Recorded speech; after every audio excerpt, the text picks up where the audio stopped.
들어보신 분도 계실 거고, PTSD 이런 얘기를 들어본 분이 있으실 텐데요. 자신이나 사랑하는 사람의 생명, 신체에 대해서 실제 혹은 가상으로 위험이 되는 사건을 직접 경험하거나 목격한 후 발생하는 공포 및 스트레스 장애입니다. 그래서 이거를 직접 경험한 것도 해당이 되는데요. 목격한 경우 또는 들은 경우 뿐만 아니라 내가 이제 들었을 때에도 어느 정도 이제 외상을 같이 경험할 수 있다라고 얘기를 하고요.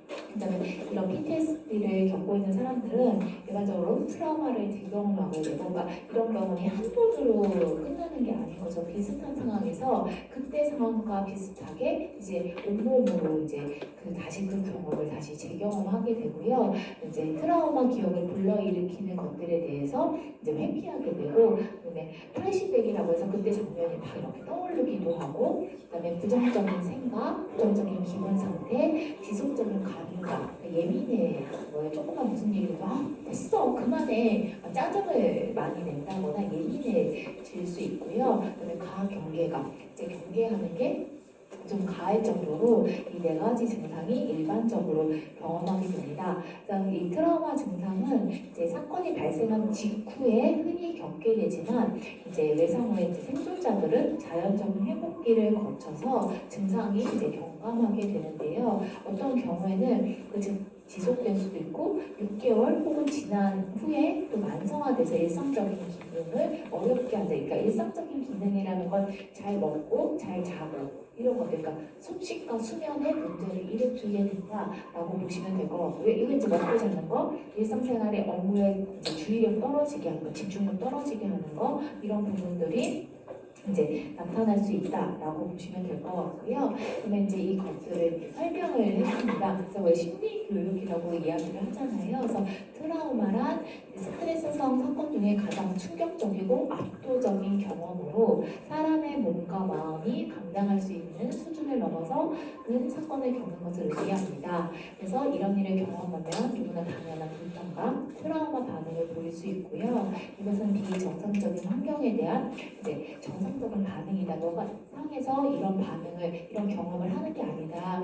누구나 이 트라우마를 경험하면 이런 부정적인 생각이 드는 거, 예민해지는 거, 이런 것들이 비정상이 아니라 당연한 거다. 그거에 대해서 나 왜 이러지? 나 미쳤나 봐. 나 이상해졌어가 아니라 누구나 그런 거에 대해서 판단할 것이 아니다 라는 것들이고요. 그리고 이런 반응을 스스로 아는 거가 굉장히 중요합니다. 내가 지금 이게 트라우마 반응이구나. 여기서도 말했듯이 몸과 마음이라고 했잖아요. 몸에서 반응이 일어납니다. 부정적인 생각뿐만 아니라 몸이 예민해지게 되고, 비슷한 상황이 되면 심장이 두근거린다거나, 우리가 불안편에서 배웠듯이 굉장히 공포감에 휩싸이게 되기도 하고요. 그래서 압도된다라는 표현을 많이 쓰게 되고요. 그래서 사건이 지나면서 점차 회복이 된다라고 이야기해 주면 되고, 다만 회복 시기는 사람마다 차이가 있고 일부는 수년간 또는 지속되면서 힘들게 할 수도 있다. 그래서 회복을 앞당기기 위해서 이런 상담이 필요한 거다. 근데 이것도 마찬가지로 이런 얘기를 많이 하세요.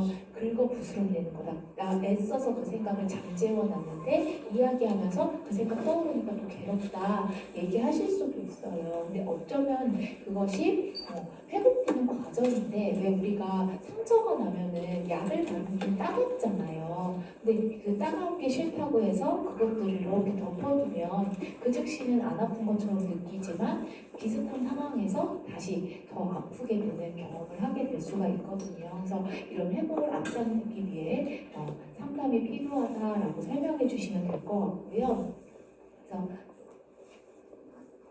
그래서 이 정상 반응, 아까도 말했듯이 이게 비정상이 아니다, 이상한 게 아니다, 누구나 이런 경험할 수 있다라는 것들 설명해 주시는 게 좋고요. 그래서 트라우마 경험 생긴 세 가지 반응, 첫 번째가 우리 몸과 마음이 과하게, 아까 과민성이라는 얘기 했었죠. 예민해져요.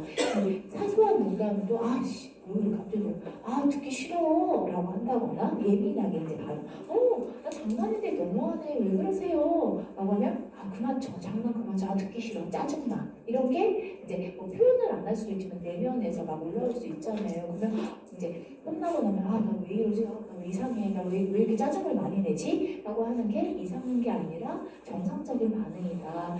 이게 결국에는 이런 주민은 내 자신을 보호하기 위해 꼭 필요한, 그러니까 한겹 왜 고슴도치가 이렇게 이제 가시를 이렇게 레이더를 세우고 있는 것 같은 작업이다라고 보시면 되고, 근데 이제 중요한 건 너무 과도하다라는 거죠. 그 문제는 비상 상황이 아닌데도 수시로 이제 경계를 올리면서 본능적으로 싸울 준비 또는 회피, 투쟁과 이제 도피라고 얘기를 하거든요. 어떤 상황에 누가 농담을 탁 하더라도 이제 싸울 자세로 싸우자는 거야 이러시는 분도 있고, 또는 농담 한마디에도 지긋지긋해 얘기하기도 싫으면서 그냥 회피하시는 분들도 있어요. 그래서 예민해지거나 화를 내게 되는 등 공격적으로 변할 수가 있고요. 그래서 이게 첫 번째, 이게 이상함이 아니라 정상적인 반응이다. 근데 중요한 거는 시간이 지나면서 많이 약화되기도 하고, 그 다음에 비상 상황일 때만 이런 반응을 한다는 거죠. 두 번째는 안 좋은 것을 과도하게 차단하는 거죠. 회피하는 거죠. 그래서 불편한 감정을 못 느끼게 되고, 사건과 관련된 내용을 인위적으로 막 안 떠올리고 아예 이제 모르겠어요, 생각 안 나요, 회리시킬 수도 있고 피하게 되는 거죠. 그리고 마지막으로 정신적인 충격으로 인해서 생각과 감정의 변화가 일어난다라고 보시면 될 것 같고요. 그래서 첫 번째로 이제 네 가지 증상, 불쾌한 사건이 기억이 반복적으로 이제 떠오르게 돼요. 그러니까 이거는 침투한다라고 표현하거든요. 내가 그 생각을 안 하고 싶어도 그냥 그 생각이 들어요. 비슷한 장면, 또는 비슷한 상황, 비슷한 냄새. 특히 냄새도 딱 냄새를 맡자마자 그때 상황이 확 휩쓸리는, 압도돼요. 그래서 냄새도 그렇고 보는 것도 그렇고 아니면 비슷한 물건 이런 것들이 굉장히 많습니다. 그래서 예를 들면 장면, 생각, 소리도 비슷한 게 나면 그때 그 상황으로 확 휩쓸려 가는 거죠. 이제 다 트라우마 경험은 아니겠지만 굉장히 많은 사건 사고들을 이렇게 경험하시게 되잖아요. 그러다 보면 이런 것들에 대해서 조금 더 편안하신 분이 있지만 어떤 분들 같은 경우는 더 몰입이 잘 되시는 분이 있잖아요. 그렇다면 내 마음을 더 빨리 잘 챙기시는 게 이제 필요한 거죠.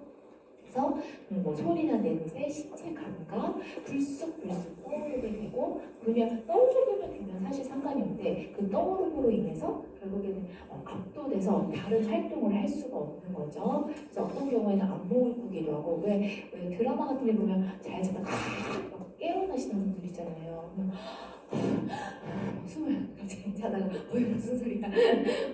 숨을 거칠게 쉬시기도 하시고, 이런 신체 반응, 막 두통도 막 머리가 깨질 듯이 아프고 이런 괴로움들이 이제 있는 거죠. 또 두 번째는 이제 증상은 회피로 고통을 피함으로써 스스로 보호하는 시도를 하게 되는 거죠. 그래서 이 트라우마 사건을 경험하고 불편한 감정이 지속되면 사건을 연상시키는 것을 차단하거나, 그러니까 비슷한 곳에 아예 가지도 않아요. 냄새도 안 맡아. 아예 먹지도 않아요. 보기도 싫어. 그러니까 몸에서 이제 아예 그걸 견디지를 못해요. 왜냐면 이제 다 지나갔고 다 몇 년이 지났어도 비슷한 모양, 비슷한 맛, 비슷한 냄새가 맡아도 그때가 확 압도되거든요. 그때 상황으로. 근데 이런 회피가 반복이 되면 일상생활이 어렵죠. 사실은 이제 그때 사건이 많이 지났음에도 불구하고 내가 나를 힘들게 한 것들에 대해서 이렇게 차단을 시키다 보면 고립되잖아요. 그리고 누릴 수가 없기 때문에 그래서 힘들지만 회피 대상을 파악하면 점차적으로 파악하고 점차적으로 직면, 이런 걸 생각해 보면 좋죠. 불안도 마찬가지인데요. 내가 피하는 게 무엇이지? 예를 들어서 이제 어떤 직원과의 대화하는 거 불편하면 피하시는 분이 있어요. 또는 내가 피하는 게 무엇일까를 생각해 보시면 그게 나를 불편하게 하는 것들이에요. 어떤 분들 이제 문자, 카톡 띵동 울리면 내가 불편한 사람에게 문자 오는 순간 딱 문자 심장 두근두근 무슨 내용 써 있을까? 뭐라고 대답해야 되지? 벌써 압도돼 버리잖아요. 그러니까 몸에서 반응을 하기 때문에 이 스트레스, 외상 스트레스, 불안도 심각하면 이 몸에서 이제 불안감을 굉장히 크게 느낀다. 그래서 힘들지만 회피 대상을 파악해야 된다. 그게 무엇이냐? 그게 이제 중요하죠. 그다음에 세 번째로 증상은 트라우마 사건을 경험하면 이제 생각이나 기분이 부정적으로, 그러니까 어차피 달라지지 않을 건데, 그래서 굉장히 우울해지기도 하고 무기력해져요.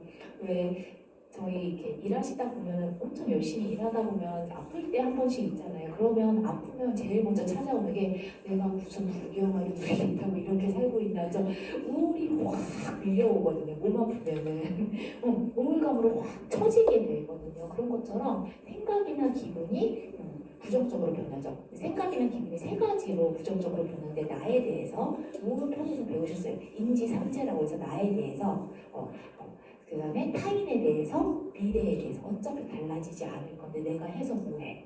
이게 의미가 있어? 달라지지 않을 건데 그래서 마지막 끝은 죽음. 이렇게 생각하는 거죠. 자신, 주변 사람, 세상에 대한 이 세 가지. 그러니까 나에 대해서만 그런 게 아니라 어차피 타인도 나한테 호의적이지 않아. 왜 그때 왜 모닝글로리 아니고 무슨 글로리 있지 않았나요? 무슨 글로리? 모닝글로리네요. 무슨 글로리죠? 더글로리. 모닝글로리는 문구죠, 그죠?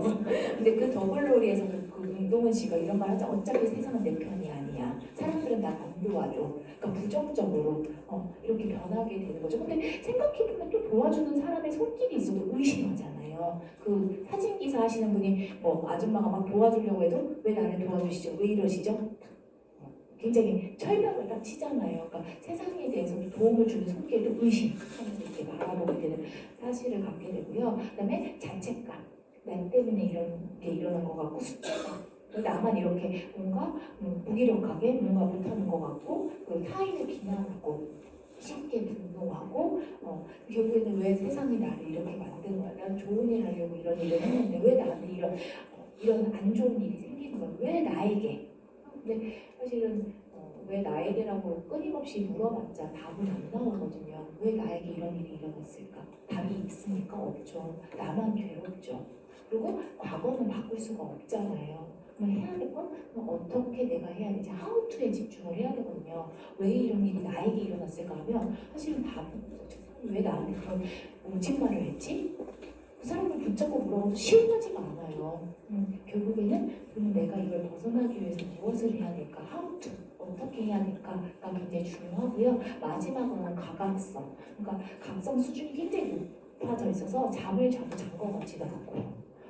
뭔가 예민한 상태를 계속 유지하게 된다라고 보시면 됩니다. 그래서 몸이 항상 경계 상태에 있는 것으로 몸을 긴장을 풀지 못하고 이제 쉬지 못하는 상태가 되죠.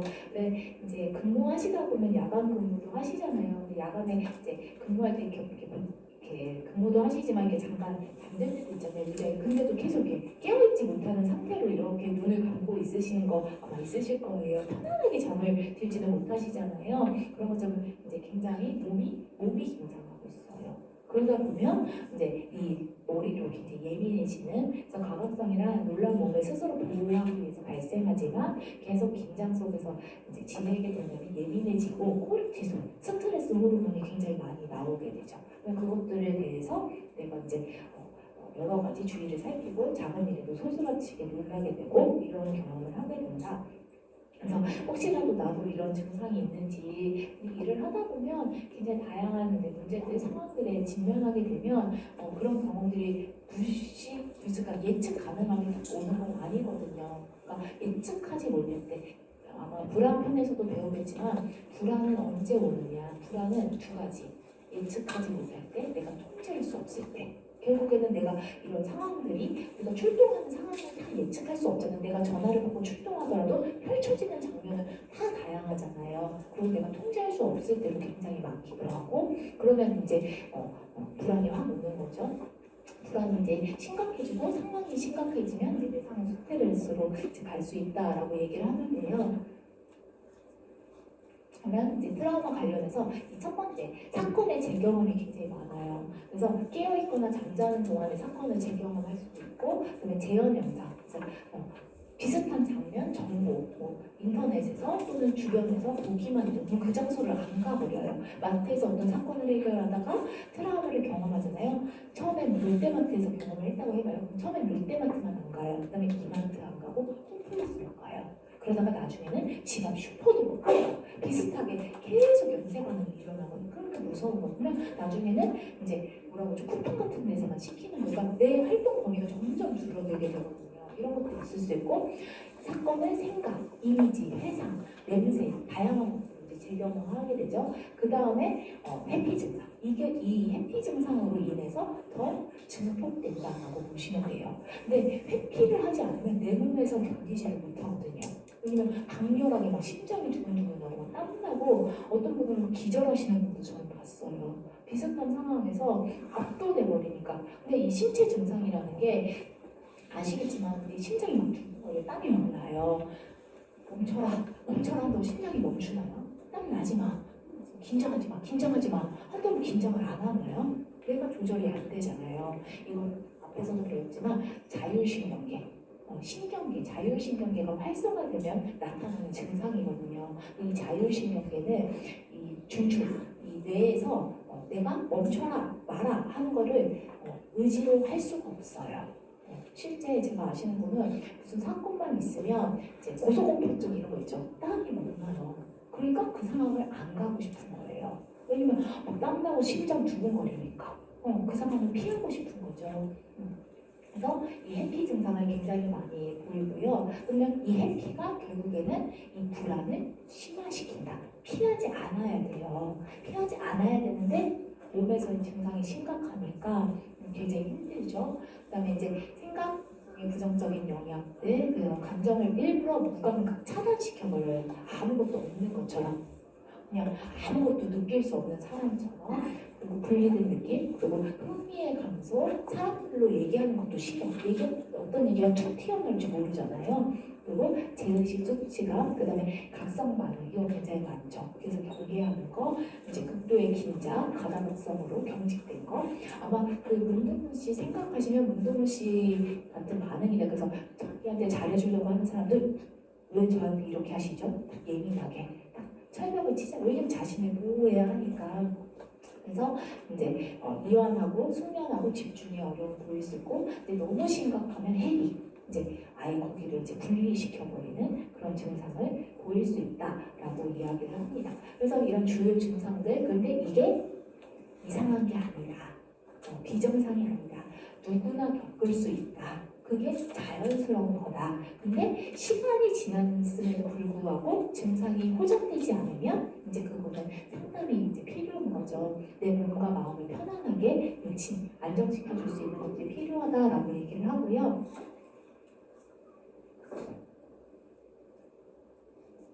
그래서 아까도 말했듯이 신경계 안정화 기술을 이제 배우게 돼요. 그래서 이 기술을 조금 알고 계신다면 우리 선생님들도 조금 더 몸과 마음이 편안해지지 않을까. 그래서 아까 왜 자율신경계라고 제가 이야기를 했었잖아요. 이 자율신경계는 내 몸을 지키기 위해서 자율적으로, 그래서 말초에 있어요. 그래서 여기 뇌를 중추신경계, 이제 자율신경계 이렇게 이야기를 하는데요. 아까 이 자율신경계는 인간의 이런 이제 심장은 뛰지 마 이런 것들의 영향을 이제 받지를 않아요. 근데 여러 가지 자율신경계의 특성들, 예를 들어 내가 불안하거나 공포 반응을 느낄 때 심장이 두근거리거나 땀이 나거나 몸에서 긴장하거나 여러 증상들이 있잖아요. 여러 가지 증상들 중에 딱 하나 인간이 조절할 수 있는 게 있어요. 혹시 어떤 건지 오전에 배우셨을까요? 딱 하나? 땀나는 거 난 조절할 수 있다. 심장 난 조절할 수 있다. 심장 멈춰하면 조절할 수 있다. 있으실까요? 딱 하나가 뭐냐? 호흡. 이 호흡은 내가 아까 왜 오전에 빠른 호흡, 왜 가각성 되거나 왜 저희가 막 뭐라고 좀 공황장애 있으신 분들 엄청 가호흡 걸리잖아요. 그런 호흡들 같은 거는 내가 조절할 수 있어요. 딱 하나. 그래서 호흡 훈련을 가장 기본적으로 많이 하는 이유가 호흡은 내가 조절할 수 있다.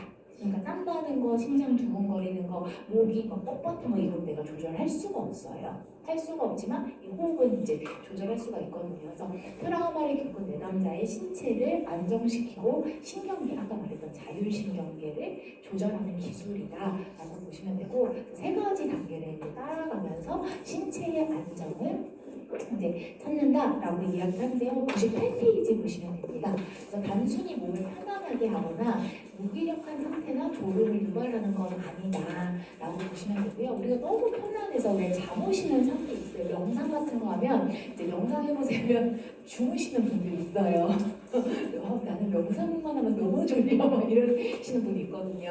하다 보면은 그런 이제 무기력한 상태나 이제 졸음을 유발하는 것과는 다르게 정신은 깨어나 있고 몸만 편안하게 하는 상태다. 그래서 핵심은 졸리거나 무기력하거나 졸린 상태가 아니라 몸과 정신이 깨어 있어서 균형 잡힌. 아까 오전에도 왜 빠른 호흡, 느린 호흡 했었죠. 근데 느린 호흡을 많이 하면 굉장히 몸이 이렇게 이완이 되거든요. 이완이 되면 굉장히 졸린 상태가 돼요. 그래서 졸린 상태에 빠진 게 아니라 이 몸과 정신이 깨어있는 균형 잡힌 상태다라고 보시면 될 것 같고요. 그래서 3단계를 하나씩 살펴보시면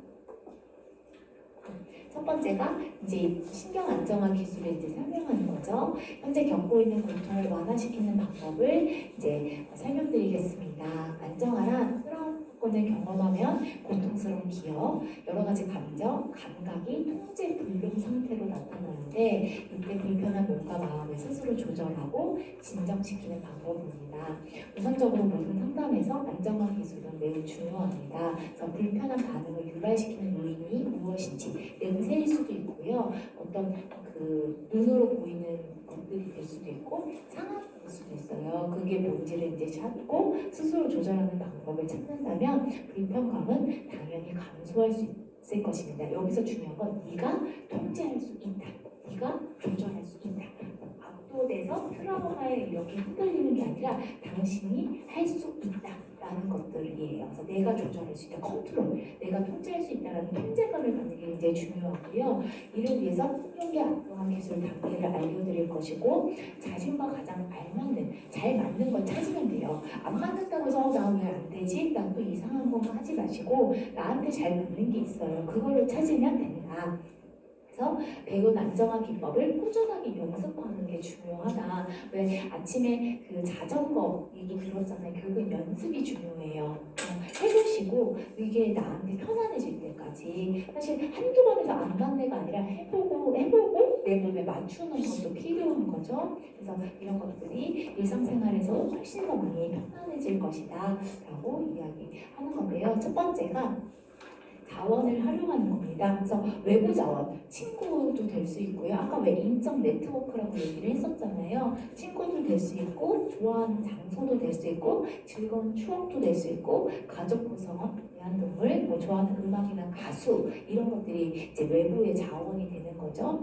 내부 자원은 이제 나 스스로를 유지시켜 줄 수 있는 내 스스로를 지탱시켜 줄 수 있는 자원이 되는 거예요. 뭐 긍정적인 생각이라든지 아니면 뭔가 내가 할 수 있다라는 믿음, 나 자신을 믿는 믿음이라든지 이런 자원들, 그래서 실제 경험뿐 아니라 상상의 자원을 통해서도 의식적으로 만들 수 있는데요. 한번 우리 여기 계시는 분들도 외부 자원, 내가 활용할 수 있는 자원이 뭔지 보시겠어요? 어떤 것들을 좀 활용하실 수 있는지. 왜냐면 이런 것들을 잘 알고 있어야 또 저는 이런 것들을 활용하고 있습니다 라고 살짝 예시도 들어드릴 수 있거든요. 그러면 이제 내담자분들이 이렇게 들어보면서 이런 거 하면 되는구나 하실 수 있으니까 저는 이제 운동하는 거 참 좋아하는데요.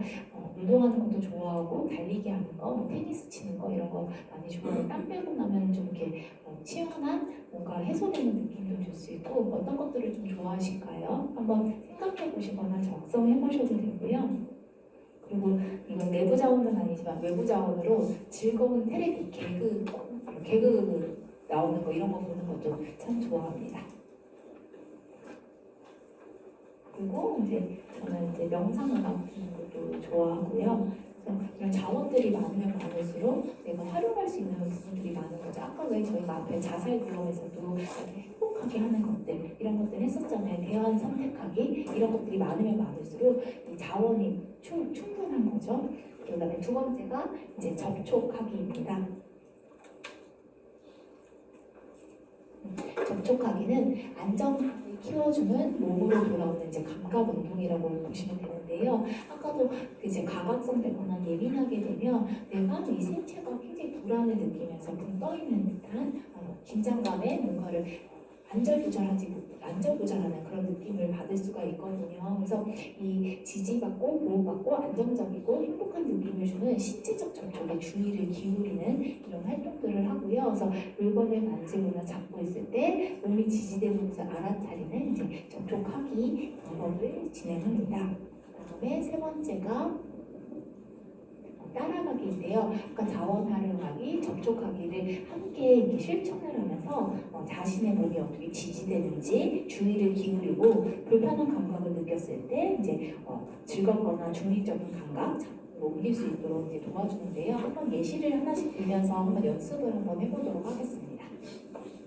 한번 이제 자원 활용하기 이제 예시인데요. 그래서 신체가 안정되려면 안정되는 신경계도 안정돼서 몸을 편안하게 하고 안정감. 그래서 불안이나 트라우마 같은 경우는 안전, 실제 신체적인 안정, 막 감정이 안정적이지 않고 막 이렇게 나바이라게 막 흔들리시는 분 있잖아요. 파도가 감정적으로